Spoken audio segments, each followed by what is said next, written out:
What's up YouTube, Car Boss here, back in another video where we talk about cards, money, investing. Today's video is going to be slightly technical, whereby we talk about pivoting between the different card genres here. And I got 3 different card genres which I've invested in the last 5 years.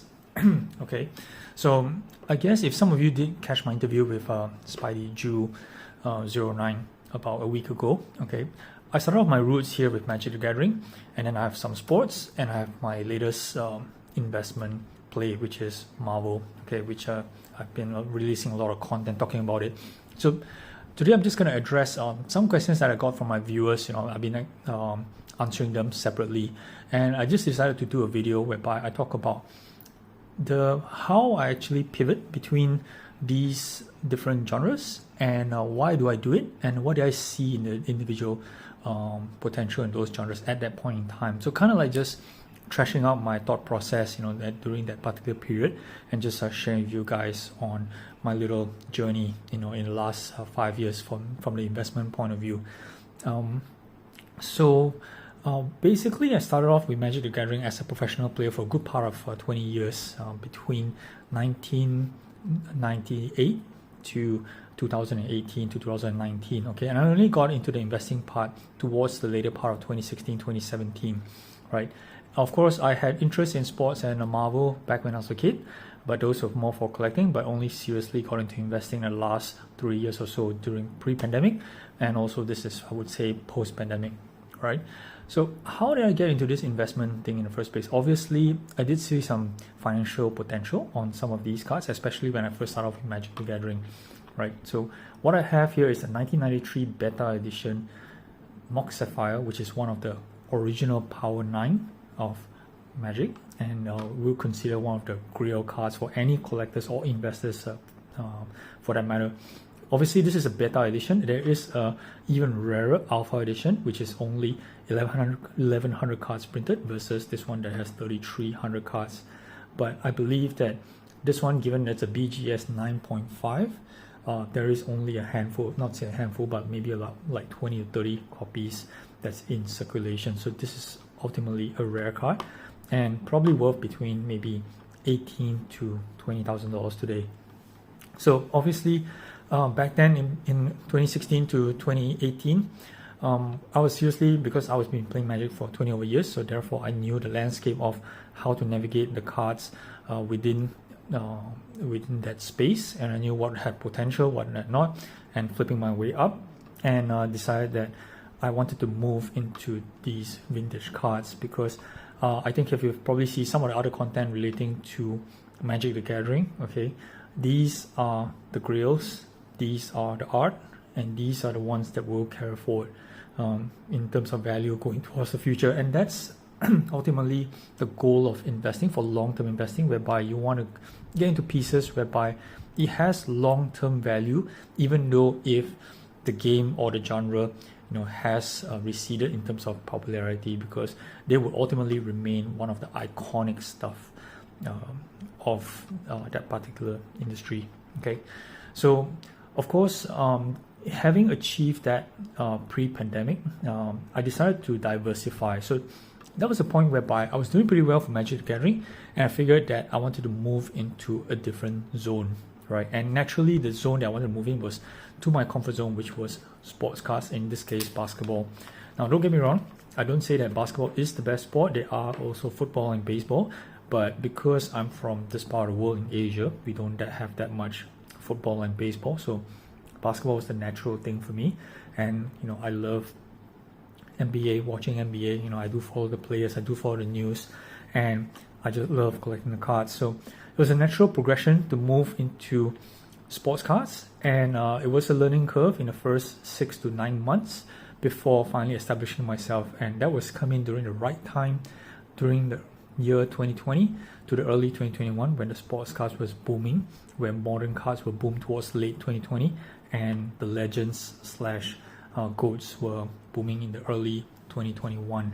So for some of you who are familiar with that, so obviously a lot of us actually made a lot of money during that period. And of course, things have started to cool down since then, in I would say around March, April, May 2021 and has gone down to, I wouldn't say pre-pandemic levels, but definitely significantly lower than during its high time. Okay, so and then it was time to actually to look for something else, which was then my focus was then on Marvel, whereby it's still a relatively new market at the time. There was not many, I would say, Marvel investors operating in the space. There were definitely lots of collectors, and a lot of people were still very raw collectors, and people are still a bit suspect on the investment potential, because naturally, if you talk about investing in a certain product, you would naturally have to find what the target customers, going forward. So if the existing OG collectors were your target customers, it was going to be a bit hard, because these guys were already operating in the space for many years and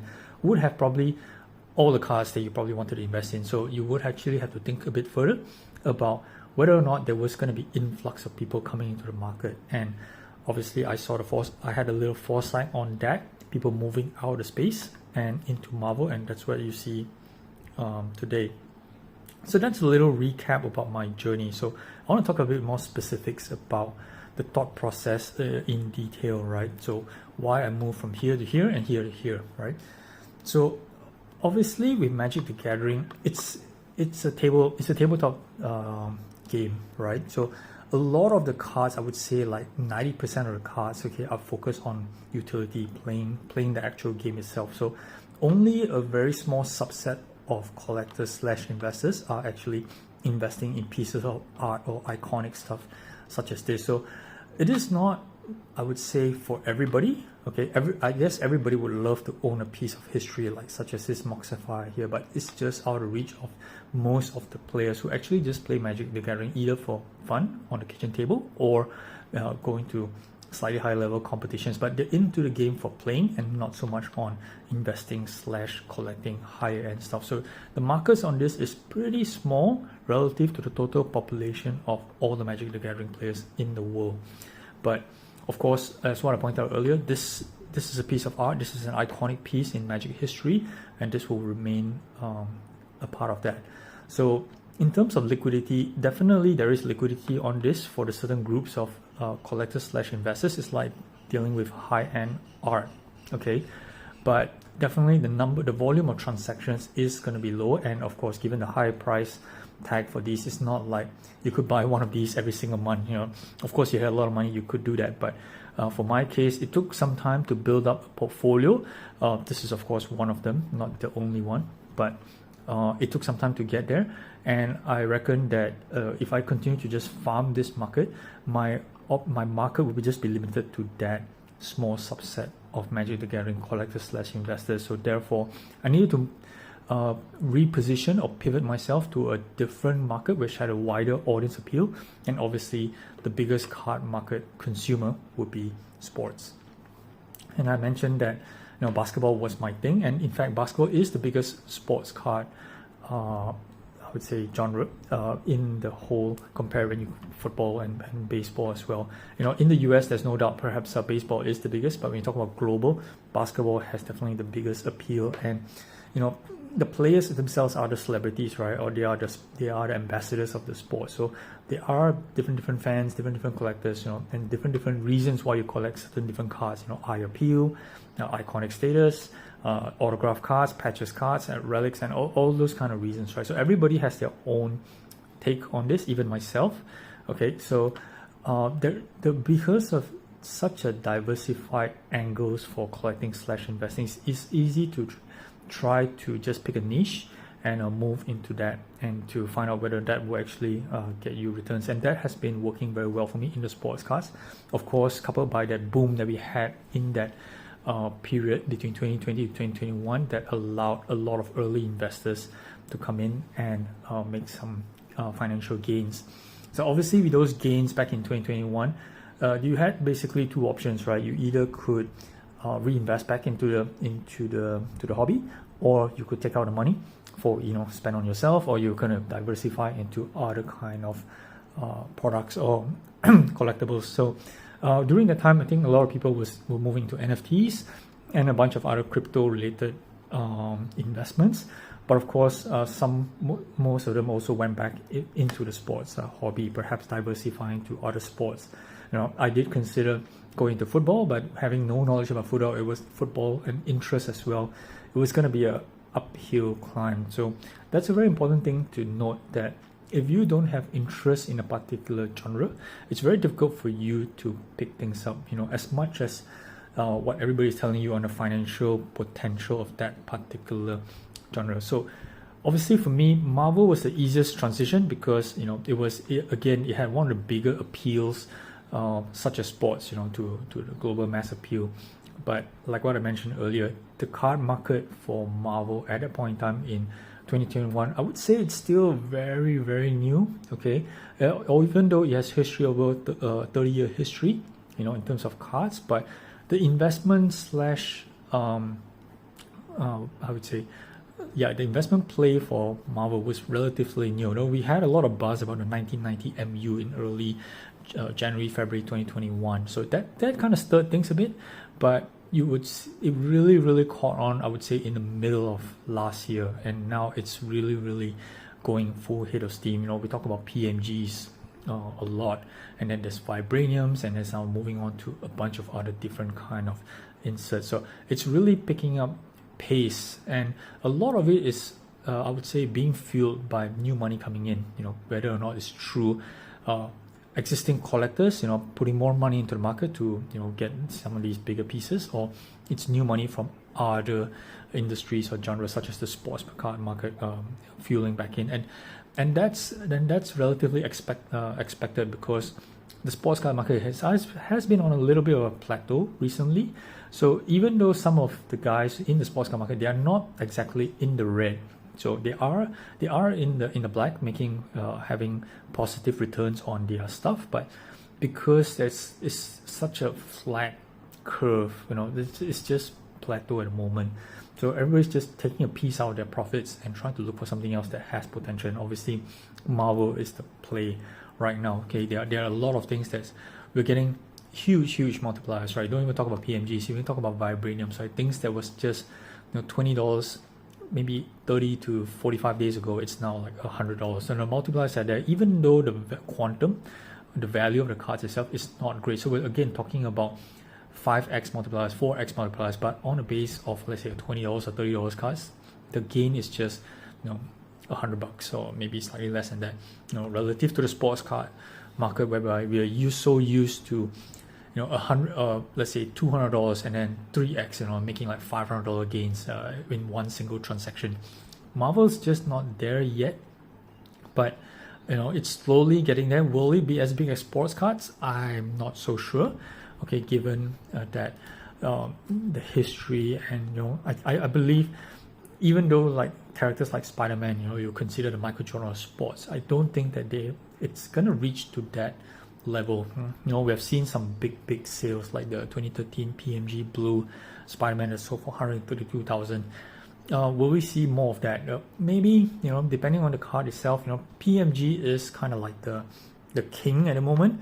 But when you compare that to sports has a lot of kings. Like there's a lot of big cards in sports. Marvel hasn't got to that stage yet. Eventually certain rare pieces may just, those low serial number cards or low pop cards may just end up being one of those king cards, but I doubt that Marvel will be as big as sports. But what's important is, as an investor, you need to look at the market as from a bigger picture, okay? Not just within your scope, like within the sports or within Marvel. You got to look at what's happening around and move between each of them.